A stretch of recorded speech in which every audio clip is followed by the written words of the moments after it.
That was kind of convenient that the PowerPoint went out right as I got up. Did you notice that? There are a few things worse than a PowerPoint without power.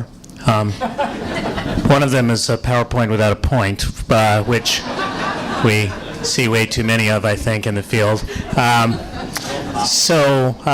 me say a few things to get started and then walk you through this. Because I know some of you may be thinking, geez, this is a guy from Los Angeles up here talking about transportation. Who the hell is he, right? To even tell us anything. And, first, so you're right, part of my cred on this is that I'm not just from LA. I actually went to school at UC Santa Cruz, then I came back and taught there, which, by the way, was extraordinarily confusing for the following reason. When you get instructions about how to dress for something like this, where somebody says, well, it's business casual. In LA, that means a skinnier black tie. In Santa Cruz, it means you actually wear clothes. But apart from that, one of the things I'd like you to kind of maybe understand a little bit, there's a little Santa Cruz pride in the house. People are stripping right now. One of the things I'd like you to understand about Los Angeles in particular, and then I want to use this to help you understand yourselves, is that when you probably think about LA, you're thinking, suburban sprawl, car culture, tremendous interracial conflict, and you're thinking about the old LA. Because right now, the fastest growth going on in Los Angeles is in downtown LA, where 15 years ago there were 5,000 people, most of them homeless. Now there's 75,000 people living there with tremendous nightlife, etc. The fastest growing areas are infill development that's going on through Hollywood, Silver Lake, and Echo Park, where my son lives. He is a classic LA hipster, right? And, kind of really, he's so classic because his career, he's a musician whose backup job is as an actor. So, it's a subsidy case, really. So no, actually, he's doing okay. But so we are like a place where there's tremendous compact development going on, and interestingly, that compact development is going on in the areas that are both immigrant and millennial rich. Immigrant and millennial rich. And why? Because the other thing is going on is that they're the big public transit users. So you think of us as car culture, but we're spending $40 to $50 billion a year of money we've taxed ourselves to spend. We passed a tax with 2/3 of the vote in 2008, and we got pretty close to it again in the last election. We'll probably get it over the hump in the next election to expand it further, laying out in a tremendous rail system, bus system, etc. And we've become a place, too, of tremendous interracial cooperation and collaboration, particularly around issues around development. And similarly, there's a sort of new and old vision of the Silicon Valley. When people think about the Silicon Valley, and you heard a little bit of this, the vision is of the Silicon Valley as really just a bunch of suburbs, right? In fact, your biggest central city, San Jose, is a suburb, right, to the rest of the cities in terms of being a bedroom community. To think of the Silicon Valley, and this is a long time ago, as being pretty middle class. The description of having your teacher live very nearby where the other families would live. And in fact, what's interesting is 30 years ago, a standard measure of income inequality, the Gini coefficient, was much lower in the Silicon Valley than it was in the rest of the country. You were generating middle-class jobs, not simply in engineers and such, but through the manufacturing industries that you had here. And the Silicon Valley, Santa Clara, San Mateo, the old vision is of these places is largely white. But you're now increasingly densifying and developing. You're talking about that with transit-oriented development. You have a growing income divide that threatens your future for reasons I'll talk about in just a little while. You're now, perhaps unproudly, one of the most unequal metropolitan regions in the United States. Made a little bit more unequal just yesterday when, what's it called, rap apps or WhatsApp, right? I guess I really am from LA. Rap apps, man, that's the deal. So yeah, $19 billion purchase, $345 million per employee, right? And you're now, this is kind of falling off here. So the interesting technology is that you're now actually the most immigrant and most diverse metropolitan area in California. So those are big changes, and I want to walk you through those changes just a little bit. As I'm speaking today, you may find that my voice will break a little bit. And I always like to let audiences know that that's actually not because I'm feeling tremendously emotional to be with you, although I am. It's that I actually have a speech disorder that's called spasmodic dysphonia. It's what Diane Reams from NPR has, where the muscles around your voice box lock up. And so it sort of breaks you off every once in a while. And I always like to tell people, don't worry, it gets treated once a month with Botox. Believe it or not, because that's how we treat everything in Los Angeles. So what I want to do is to talk to you about the new America and about the new Silicon Valley. And the first thing to know about the new is about the changing demography in the United States and in the Silicon Valley. Now, for some of you, the happiest day of the year might be, I don't know, your birthday. It might be the first day of Christmas or Hanukkah. It might be the summit, right, where you get to come and talk about transportation. For people like me, the happiest day of the year is the day the census releases its data. I mean, it's like, toys, right? You open up the box and these numbers come out and they're really interesting. And so what we found out with the last decennial census in particular is that nationally, the growth rate for Latinos in the United States was 43%. The growth rate for Asian Pacific Islanders was 43%. Remarkable coincidence. I think they were coordinating. The growth rate for African Americans, 11%. The growth rate for non-Hispanic whites, only 1%. So that was the decade growth. And that's why on the night of the election, when all of those news commentators were slapping their forehead and saying, my God, Obama won with only 39% of the white vote. The country is changing. The country is changing. People like me were going, where were you, right, when we were giving speeches about this data? Because this has been going on for some time, this change. And what's interesting about the change is that when most people see, and it's a little different here in the Valley, and you'll see why, when most people see the demographic change in particular, they tend to think that what's driving it is immigration, right? But that's no longer true. Immigration into the country has been slowing down. Net migration from Mexico is zero. There's as many people going back to Mexico as coming into the United States. Part of it has to do with the relative performance of the two economies. More of it has to do with the fact that the fertility rate in Mexico has declined significantly. 30 years ago, a woman over the course of her lifetime in Mexico would have 5 children. Now the fertility rate's 2.3, and the fertility rate in the United States is 1.7. So as those get closer, you wind up not having those push factors. And that's one of the reasons why people are talking about comprehensive immigration reform now, something we'll get back to.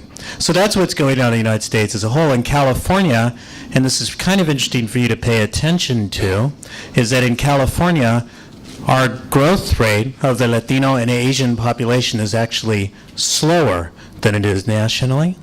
And that has to do with the aging and maturation of the populations. The African American population declining slightly, and the white population declining more. What does that look like in the Silicon Valley? Decline in the number of non-Hispanic whites, slight increases in Latino population, more significant increases in the API population, Asian Pacific Islander. So people are looking at that, and certainly what's driven that in the past to some degree is immigration. As I said, it's no longer immigration. What's driving it now is changes in the youth population. So this shows you first, for the United States as a whole, the change in the youth population. So the number of young whites, below the age of 18 actually fell by 4.3 million in the last decade. Now, I always like to reassure people that does not mean that 4.3 million young white people died. We would have noticed that. It would have been reported on Fox News. It would have been blamed on the president, right? Another aspect of Obamacare, right? So really what it means is that there's more people becoming 19 and 20 than are becoming 1 and 2, and so the numbers decline, the net numbers decline. For African Americans, slight decline in the country. Some of that might be redesignation into multiracial category. Not as much of that's been going on as we had thought, but it could be part of it. For Latinos, $4.8 million, now that would be really cool. Per person, no. So 4.8 million new young Latinos, 800,000 net increase in the number of Asian Pacific Islanders. What's driving our changes now is the youth population. And this shows you the change in youth population for California. Again, a little bit slower, because the interesting thing about California, and that's why it's so important to think about what you do in the Silicon Valley as well, is that California is basically America fast forward. The demographic change that occurred in California between 1980 and 2000 is the demographic change the U.S. is going through between the year 2000 and 2050. So that 20-year period, which for us was very bumpy with Proposition 187 in 1994 and fights about affirmative action and the three strikes law, which, as you may recall, was originally sort of, they thought that what that would successfully do is, keep more people in prison. It's done that, and now it's bankrupting us, right, as a result, right? So all of that stuff in that very tumultuous period, now that's happening in much of the rest of the country instead. So what's that mean rolling forward? Those on the bottom would be years if they were showing. It's an unusual projection here. And what you can see is that it's now the country is projected that last year's 2040 to become about 50% people of color by the year 2040 or so. So that's the changes that are going on in the country. In the San Jose, Santa Clara Metro, if you compare what's going on to the rest of the country, you're already a lot less white than the rest of the country. You've got a growing Latino population, but the most significant growth going on here is the Asian Pacific Islander population. That's really a big set of growth issues. And it's interesting that the perspectives are kind of odd. But you know what? I mean, I'm like telling you such good stories, you don't really need the graphs. But believe me, those things are accurate. Okay. But here's the one really interesting thing I find about the Valley that you don't realize. In 1980, which is the first observation here, Santa Clara Metro was actually less immigrant than California. More immigrant than the United States, but less immigrant than California. You cross in 1990, you are now the most immigrant major metropolitan area in California. Now, the places that have been the traditional receiving communities, Los Angeles and San Francisco, for the last 3 years, both those metro areas, their share of foreign-born has been on the decline. But not here. You're continuing to grow. And it's a combination of Asian immigration and Latino immigration for reasons you'll see in a second. Interesting little statistic. What do you think is the only large metropolitan area in the United States that over the last 10 years did not see an increase in the number of Hispanic children? By large metro area, it's sort of like a Miami or a Indianapolis or a Detroit or Chicago. What's the only large metropolitan area that did not see an increase in the number of Hispanic children? Phoenix. Somebody's proud of Phoenix back there. Los Angeles. Whoever said that's right? It's LA. Because LA's population growth has been slowing down. You know, our share of Latinos is actually stabilized, in part because every white person who's going to move out already did, right? And in part because it's an older population. It's more second and third generation. as an immigrant population. It's a more settled population. As it does that, family formation ages get a little bit older, et cetera. So what's that look like for the San Jose, the Santa Clara metropolitan area? And you're going to see a combination of charts that are sometimes just for the Santa Clara metro area. It's easier to collect, and then some that are actually for the Silicon Valley, putting together Santa Clara with San Mateo. So about 37% white, small share African American.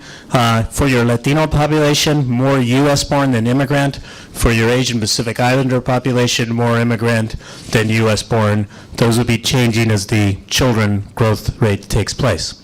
Now, there is a tendency when people think about immigration to think that, well, in the Valley, what that means is that it's all South Asian, Indian entrepreneurs and engineers, and that's entirely what that immigrant population is.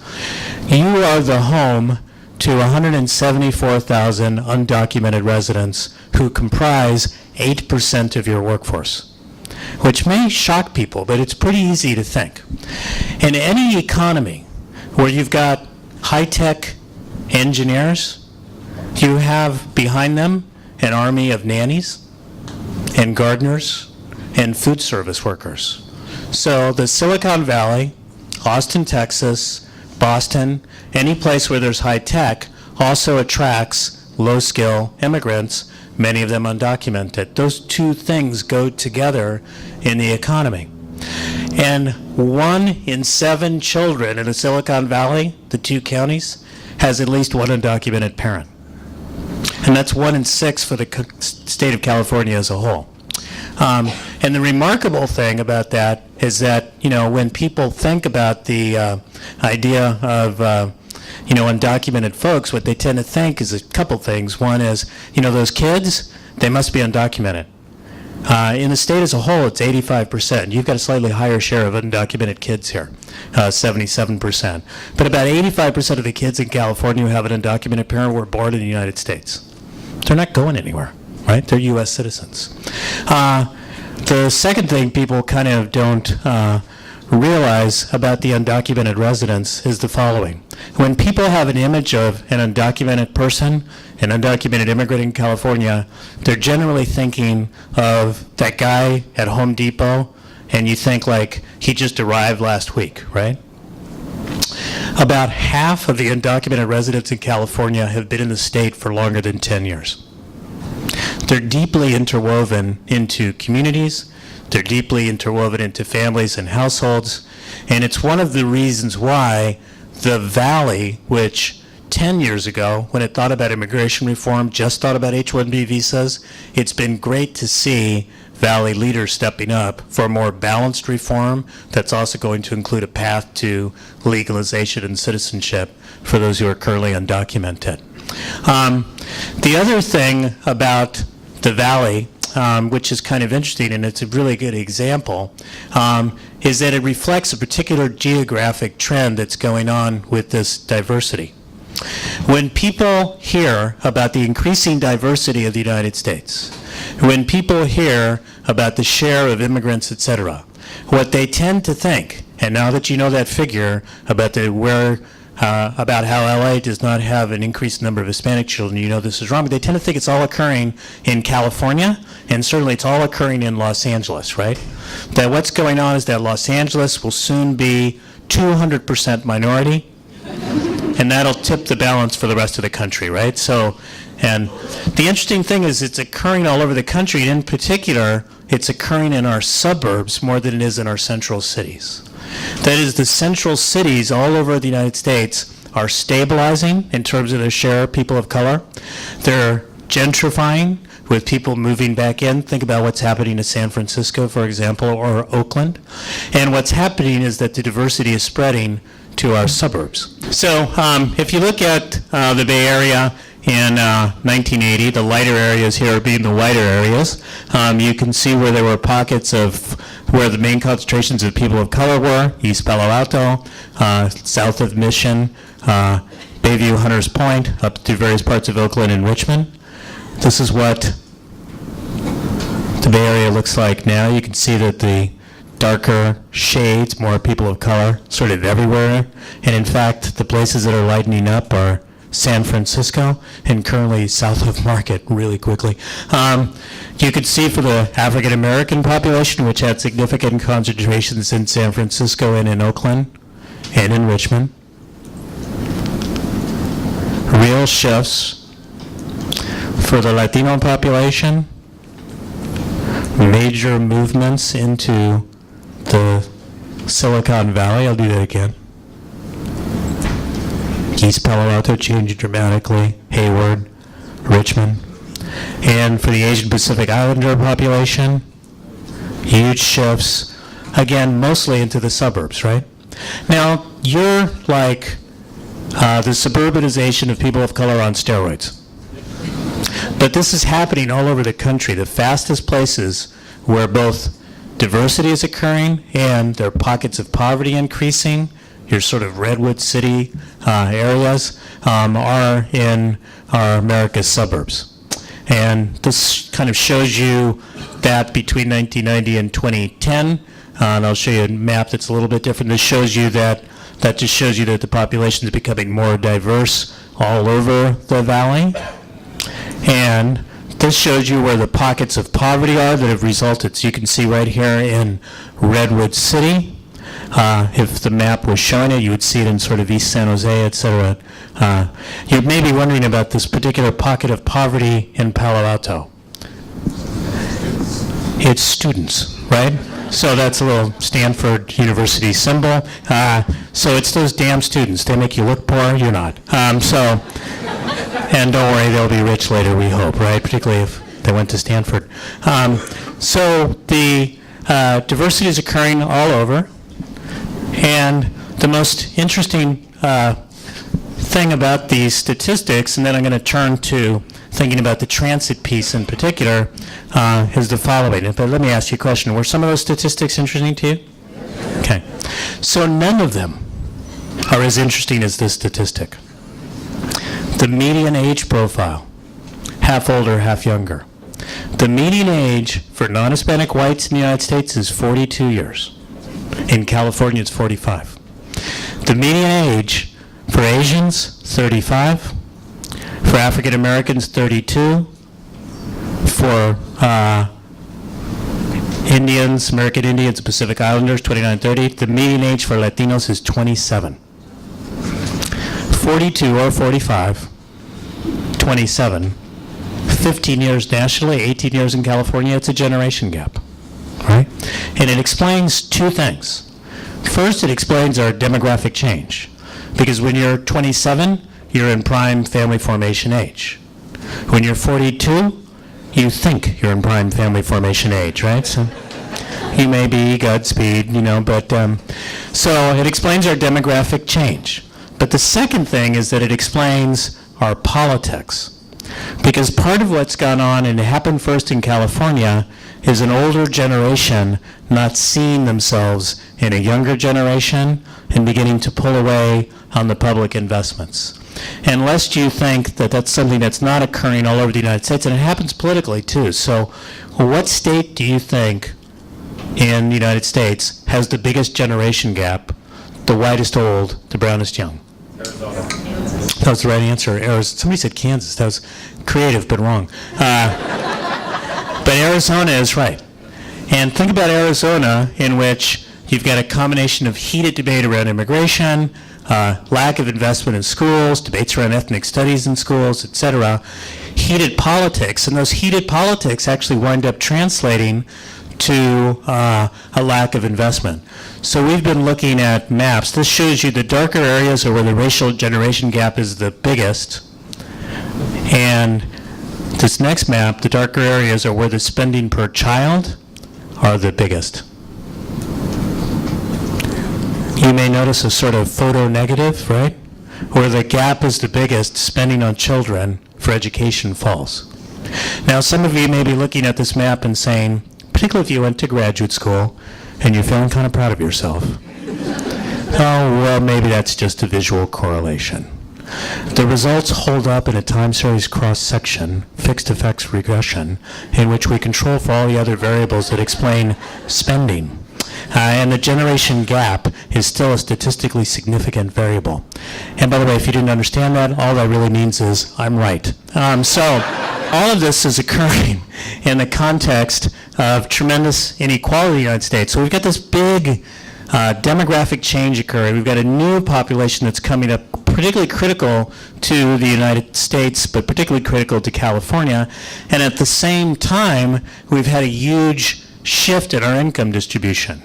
So this is a chart showing you the blue line is the share of income going to the top 1%, the famous 1%. The red line is top 1 to 5%, sort of upper middle class, 5 to 10% right below that. One thing that's interesting to note about this is that there's two peaks in the share of income going to the top 1% in this chart. One is in 1928. The other is in 2007. That is, the income inequality peaks right before the Great Depression and right before the Great Recession. It's not a coincidence, right? I mean, my easy explanation, and I think this ties together some of the demographic stuff that I was talking about as well, is that we essentially wobbled into crisis because the income inequality got so extreme that one group of people was forced to speculate with their money, while another group was forced to borrow just to maintain their standard of living or to buy that one last house before the American dream disappeared on them. All of that inequality was churned through a deregulated market, so that for the wealthy there were credit default swaps and derivatives and stuff no one really understands. And for working, middle class, poor people, there were subprime loans. And we were so disconnected as a country that when the first people to lose their homes in that system were Black and Latino homeowners in places like Stockton and Fontana and the Moreno Valley and San Joaquin, we said, oh, that can't happen to me. We were disconnected, deregulated, and unequal. In the first couple of years of the crisis, we paid attention to the questions of re-regulation. We, with Occupy Wall Street, have increasingly been paying attention to the questions of inequality. But we're not really going to get through this chasm unless we reconnect. And part of that reconnection, as I'll talk about, has to do with transportation. Now, by the way, when people see this inequality, say, well, we may be unequal, but it's the United States. That inequality is associated with mobility. And this shows you countries in the world ranked by their inequality measure, and then something that economists call intergenerational earnings elasticity. I know what you're thinking. I thought when I first read it too, what the hell does that mean? And essentially what it means is the likelihood that if you're poor, you stay poor, or if you're rich, you stay rich. So I came up with a better term, class stickiness, right? And essentially where there's more inequality, there's more class stickiness, right? So if your friends tell you, well, we're unequal, but at least we're mobile, they're wrong, right? Mobility in the United States has been stalling. So I'm going to just jump over this too. So we know about this inequality. We know that this inequality has a racial character to it, and given the changing demographics, that's going to create some problems rolling forward in the future.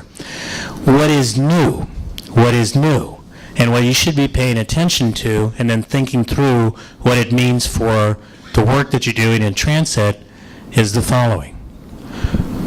Economics used to say that we were unequal, but at least that was good for the economy, right? That we needed inequality because inequality is what gave people incentives to work harder. Inequality gave rich people more savings to invest. Inequality at least was good, that there was some sort of a trade-off between inclusion and innovation, between equity and efficiency. But what's interesting is that there's a bunch of new evidence emerging, and if you think about what just happened in our economy, it resonates. That inequality is not actually good for economic growth. The evidence first started to occur with people looking at countries in the developing world and finding out that those countries that were more equal had more widespread opportunity. more widespread access of people to finance to start small businesses or better public education, that those were the economies that did well over the long run. And then in the last 10 years, 15 years, many of us have been looking at metropolitan areas of the United States and finding out, too, that in those places, metro areas that were more unequal, you found slower growth or less sustained growth over time. Now, I know that you might be looking at me and thinking, I don't know whether I believe him. He used to teach at UC Santa Cruz. They don't even have grades there. Their mascot is the banana slug. Or as I like to think of it, the fighting banana slug, right? So, you must be just some kind of crazy leftist. You can't believe that research. So don't believe me, believe that well-known left-leaning institution, the Cleveland Federal Reserve, which did a study for the Cleveland leaders looking at metropolitan areas much the size of Cleveland, and they asked the question, what predicts their economic growth over time? And they found that certain things mattered that they thought. Industrial diversity, educational institutions, having a trained workforce. But that what also mattered critically was the level of income inequality, residential segregation, splits between cities and suburbs. They found that inequality was bad for your economic health. And we've been continuing to do this. If you want to read a little bit more about it, it's in our book, Just Growth, by Chris Benner and me. Chris is from UC Davis. I always like to tell people that it's not only a good read, maybe it might be like the best book you read this year, that it's also about to be made into a major motion picture in which I'm going to be portrayed by Antonio Banderas, so I'm very excited. So that some of those ideas are there. So let me, and this is something that's not just a concern of people who might be liberal do-gooders, but it's also the #1 topic at the World Economic Forum this year. So we in that book kind of coined this term, just growth, because the argument is in that book, which you should buy, that people tend to think that growth alone, just growth, will solve problems. But we need just growth. We need growth that is intentional about its inclusion, that's intentional about building the human capital for the future, that's intentional about dealing with racial inequality in order to generate a more secure platform for economic prosperity in the future. And that represents a challenge not only to some of you, not only to business people and leaders who generally think about the economy, we're sort of asking them to think about inclusion, but to people who generally think about fairness and equity and thinking about then what are the specific investments that will not only be fair but actually produce economic growth. Because not everything that's fair will produce economic growth. Welfare alone won't produce economic growth. Job training will. Giving people just something doesn't make as much of a difference as providing training or providing access to employment, etc. And the interesting thing is that if you think that that makes sense, that we need to focus in on just growth, transportation is the just growth sweet spot. Because the stuff you do around transportation can promote both equity and growth. If you take the example of LA or even your own example, we'll see this in your data in a minute, if you think about who's using mass transit, it's immigrants, low-income people, people of color. If you make mass transit work better for them, then you make mass transit work better for everyone, and you make the economy work better. If you help connect people to employment through transit, you make things more efficient. If you take what you're doing with transit-oriented development and make sure that the people who live right now near the transit don't wind up getting displaced by the transit-oriented development. Then you're going to put the users right next to the transit. That'll be good for growth. It'll be good for equity. What is fascinating about transportation is it's a just growth sweet spot. It's a place where growth and equity really do come together. So this just shows you income and ethnicity. You'll note that as income goes up, public transit use goes down. But you'll also note that at your lower levels of income, your transit users are disproportionately African American, Latino immigrant, and actually here's the API immigrant. So the thing that's Latino immigrants right here on your mass transit. So dealing with kind of making sure that those who are using mass transit are well served by it are important. The one map I want to show you before everything disappears is the following, because then the rest of it I can just talk through. You've got, we do these maps all over the country, and what we do is we take where your affordable housing is, and then where your low-income jobs are, low-skilled jobs are. You have one of the most serious mismatch problems in the country. Right? You have a huge demand for low-skill labor.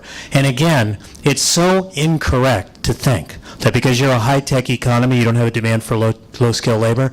Because you're a high-tech economy, you've got a demand for low-skill labor. And that means you need to think through affordable housing, mass transit, and minimum wage laws, living wage laws, et cetera, to lift up the bottom of the labor market. And you have to think about widespread educational opportunities because that's the cluster you are. The cluster you are will be a cluster of high-skill, high-tech individuals and low-skill workers. And you've got a huge mismatch here.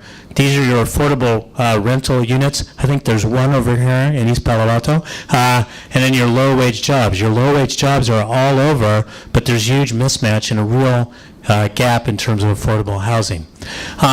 So we think that it's really important to put transportation equity into the mix as you do your deliberations today. And what that means is to think the way we define transportation equity is along three different dimensions. One is equitable access to transit. The second is shared distribution of the benefits and burdens. So thinking through what you're doing with transit-oriented development, how is it benefiting people, what are you doing with bus fares, et cetera. And then the third thing, and I'll come back to this, is partnership in planning. So that planning for the transit system is something that's done in partnership with communities, and so community voice actually gets into the mix. That's part of what you're doing here today, and it's another thing that's incredibly important to do in an authentic way, something I'll talk about. So when thinking about this, what matters? I want to suggest to you that there are 6 things that matter that I hope will kind of stay in your head through the day. One is, perhaps unsurprisingly, money matters. And I was looking at the information you've got on this way in which the tax benefits are changing in the United States in a way that will benefit drivers and not mass transit users. So track the money, make sure that the money is being spent in ways that are equitable, and make sure that money is being spent in ways that deal with mass transit as well as with the private car. The second thing is that mobility matters. Paying attention to how people are actually able to get around, how systems connect, whether or not it becomes possible for people to actually move from one mode to another. Mobility matters. It's absolutely crucial. The other thing that matters is housing and development. So you just saw those maps on the lack of affordable housing. Thinking through housing and development and the ties to transportation, absolutely critical. I hope that it's a guide as you think through it today. The fourth thing to think about is that health, I can remember the rest, health and the environment matter. And one of the things I'm really delighted is to see the Public Health Department here today, making the introduction, and understanding that transportation and access is an incredible part of our health. One of the things that we're beginning to realize is that the social determinants of health are often far more important than whether or not you can actually get health care. Our system in the United States, I'm always reminded of this story. I think it's actually from my Santa Cruz days. I mean, this may be true for some of you as well. But when I was in college, occasionally there would be, not frequently, a night of excess. And I remember one of the after one of those nights of excess. I don't think anybody had been to sleep. We went out to breakfast one morning, and we ordered like bacon and eggs, and then bacon. And someone said to one of our friends, geez, I mean, you're killing yourself with this, right? And this guy who actually eventually went on to be a doctor said, well, sometimes you have to show your system who's boss. That's been the way we've dealt with the environment, right? We're going to show the environment who's boss. We're going to pollute the crap out of it and not think about climate change, right? It's the way that we've dealt with our health system. We'll just sort of fix it ourselves up later.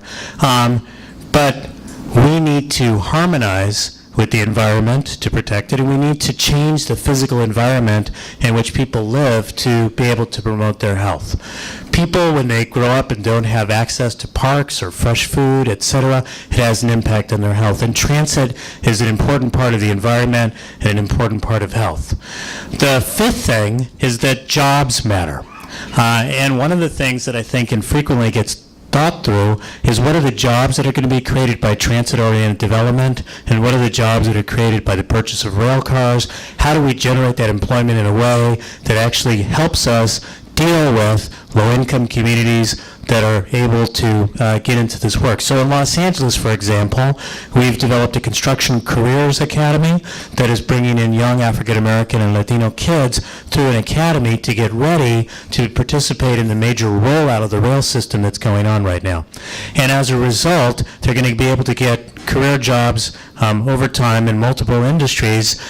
Thinking through the jobs piece of it and whether you can use that as part of a just growth sweet spot is actually critical as well. And then the final thing is that participation matters. I feel like I'm in a rock band and like the roadies are like moving shit in and out. It's like is that participation matters. And the one really kind of crucial thing about participation that I would lift up is that you've got to think through participation in a very different way. When we think through participation, it's often through these formal participation processes, right? We're going to have hearings, etc. And the problem with that is that too often those kinds of things are like kabuki theater, right? Where people just like stand and shout at one another, right? And nothing actually happens in those kind of meetings. What does happen that makes participation work is when you've got authentic participation, and that authentic participation is predicated on building the capacity of people to participate. It's predicated on getting out to where people are rather than where you want them to come in multiple ways. So let me say a word about those two things. There's a bunch of other stuff I could say about participation. About building capacity. It's about working in communities and talking to people about what transportation is, how it impacts their lives, what the language of planning is, so that people can actually participate effectively and get their voice in. In terms of the outreach to people who haven't been part of it, we just finished a report, I think it'll come up at the end, called An Agenda for Equity, Transportation, and the Future of Los Angeles. And one of the guiding light in the question was the following thing. There are a bunch of people who were already coming to transportation meetings, right? They knew a lot about transit, they would talk about it, they were eloquent, etc., but they were not expanding the audience. So we went and talked to people who did not care about transportation. And the guiding light for the question became, from a community organizer in East Los Angeles, he said, well, why should my people care? He mostly organized immigrants. They were working poor, heavy users of transportation, but he was like, they're worried about legal status, they're worried about wages, they're worried about all sorts of their schooling of their kids. Why should my folks care about transportation? And that became the guiding question for the report, was whether or not we could create a process and a report that would actually give him and the people he organizes entree into the question of transportation. I want to let you know that what just happened starting last week is that organization, which is a PICO organization, Grassroots Community Organizing Group, you've got one here too, packed in the house, right, is that they've just organized a transportation university. where they're bringing in grassroots community leaders to learn about transit policy, transit-oriented development, and how they can intervene in the process. You've got to go where people are, not where you want them to be. You can't bemoan the fact that they're not currently interested in transportation and they're not coming to the meetings that you set up. You have to make it, in a way, appealing and connect to who they are. This is hard work, and part of the reason why, and this is what you'll talk about today, is that we've got a lot of interconnected issues, housing and jobs and transportation, but we've got disconnected systems to deal with it. And it's true, and particularly when you think about equity. One thing I've been saying the last couple of weeks, because I just kind of got into this, is that when you think about what middle class people want, right? They want a nice home in a nice neighborhood, good education for their kids, safety, good jobs, retirement for the future, health care, parks. They want a complex of things. And when we think about poor people, we tend to think, we'll just give their kids education, right? As though the things that you want to be part of a middle-class life, which is for the whole complex of things to change for you, is not the way we should be approaching poverty. We need to have a much more interconnected approach. Unfortunately, we have a lot of disconnected decision-making silos. So the last thing I'll say as you go through this day is the following. You're going to be urged today to collaborate. And that's a really good word. But I want you to think about collaboration in a different way. Often when people say collaborate, what they mean is kind of like that ride in Disneyland, It's a Small World After All, where you're on the ride and all the little children are singing and everybody's happy. Are your collaborations like that? Now, they're often a little more problematic, right? And one of the things I think that is a challenge is that when people think about collaboration, they imagine collaboration to be friction-free, that everybody's going to agree. What I'd like you to think about is collaboration as principled conflict. If you are collaborating with people you already agree with, that's not collaboration. They're already on your team. Your collaborations have to be with people you don't normally work with, in which you've got principles, things you want to change together.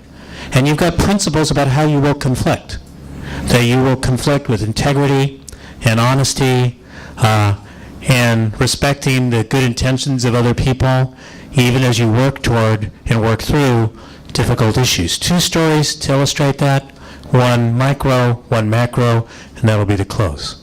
On the micro side, I was part of a campaign to raise the living wage in Los Angeles, one of the first major cities to do so. And I remember when I went to go testify before the LA City Council, everyone on my side was surprised that the first person I went, shook his hand, sat next to him to get ready to testify, was the head of the Los Angeles Economic Development Corporation, who was going to testify on the other side, Lee Harrington. I said, Lee, how are you? How's the family, right? We sat down, talked, etc. I got up and I testified in front of for the living wage. He got up and testified against the living wage. I'm glad I won. I'm glad my side won. But I also knew that although I was fighting with Lee about that issue that day, that he was committed to industrial development in Los Angeles, and that we were going to need those jobs, and that we were going to loop around and collaborate on something else. Principled conflict, where the conflict is not corrosive and divisive and winner-take-all and separating people for the future, but understanding how you get together. And it's often hard to see that, because when you see it working at the end, you think it must have all been good all the way along. It's a little bit like, these days we've got a holiday for Martin Luther King and everybody says he's a swell guy. Like when he was around, not everybody thought he was swell, right? He was really challenging people. And, I just spent some time in San Antonio, Texas. And if you're in San Antonio, Texas, the buzzword there is collaboration. they're so collaborative that they got a promise zone, they got a promise neighborhood, sustainable communities initiative, choice neighborhood, and you talk to people in the business community, the organizing community, everybody talks about being collaborative. And there's such a marker of collaboration that one thing that they just passed last year was a sales tax in the city to fund universal pre-K. And actually not universal because they don't have enough money to do it, so they're taking and spending the money on the most disadvantaged kids in San Antonio. So they passed an ordinance to have middle-class taxpayers pay to educate someone else's kids. And what's interesting about it is it certainly had the support of the mayor, and it had the support of community groups, but it had the support of the Chamber of Commerce. And it was framed for the Chamber of Commerce, and they framed it as a workforce development issue for 20 years from now for San Antonio. If we really wanted to be able to compete in the future, it could not leave so many people behind. And when you talk to people there, they say, oh my God, we're so collaborative. And look at this example of how we collaborated on the pre-K. If you had been there 30 years before, the west side of San Antonio was very neglected and disadvantaged, including by infrastructure. So when there would be rains in San Antonio, the west side would flood, and the north side, which was the suburban side, had great drainage. And one of the major organizing groups, COPS, Communities Organized for Public Service, an IAF group, led by Ernie Cortez, MacArthur Prize winner, one of the leading organizers in the country, they organized from West San Antonio to lift up the voice of that community. And they fought for and won a move from at-large elections to district elections so to get more Latinos and African Americans in the city council. And when they were trying to do that and get more money to actually deal with the disadvantaged communities, one of the things that they did was they targeted the major banker in the community, Tom Frost.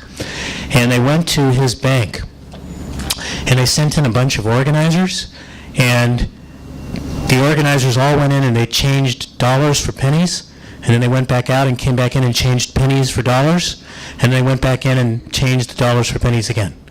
That is, they completely jammed up his bank for like days in a row trying to move him, right?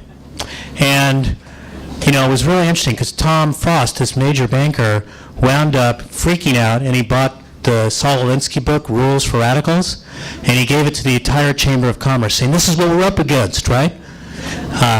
15 years later, Tom Frost became the head of something called Project Quest, which was COPS, IF, Community-Initiated Job Training Program, and they were working together. Because although they conflicted in a way that led them to be able to keep coming back together over and over again.